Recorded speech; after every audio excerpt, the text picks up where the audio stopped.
পর্দার নায়কের বিয়ে, রবিবার বিবাহ বন্ধনে আবদ্ধ হবেন টেলিপাড়ার জনপ্রিয় অভিনেতা রুবেল দাস। পাত্রী তাঁর দীর্ঘদিনের প্রেমিকা শ্বেতা ভট্টাচার্য।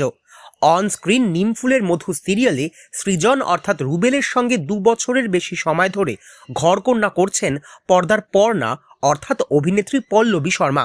জানেন কি, রুবেলের বিয়ের নিমন্ত্রণ কার্ড হাতে পাওয়ার পর নাকি ঠাকুরের নাম জপেছেন অভিনেত্রী। কেন?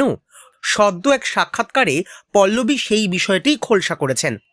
তিনি জানিয়েছেন, তৃতীয় রবিবার বিয়ে, ছুটি তিনি পাবেন কিনা জানেন না। ছুটি পেলে ধারাবাহিকের সকলে একসঙ্গে যাওয়ার পরিকল্পনা রয়েছে তাঁদের। তখন অভিনেত্রীর সাজও খানিক আলাদা হবে, আর ছুটি না পেলে তার সাজ হবে আলাদা। তবে যে কোনো উদযাপনে নিজেকে শাড়িতেই সাজাতে ভালোবাসেন পল্লবী। সাবেকি সাজ তার অধিক পছন্দের। রুবেলের বিয়েতে তেমনই সাজার পরিকল্পনা রয়েছে নায়িকার। বিয়ের কার্ড কেমন লেগেছে পল্লবীর? পল্লবী বললেন, বিয়ের কার্ড দেখিনি, প্রীতিভোজের কার্ড হাতে পেয়েছি, বেশ অন্যরকম, আমার বেশ ভালো লেগেছে। মনে হচ্ছে যেন বাড়ির ছেলেরই বিয়ে। আমরা রুবেলকে আইবুড়ো ভাত খাইয়েছি। পল্লবীকে জিজ্ঞেস করা হয়েছিল তিনি কি বিয়ের মেনু জানেন। পল্লবী জানিয়েছেন, খাওয়া দাওয়া নিয়ে ততটা আগ্রহ নেই তার।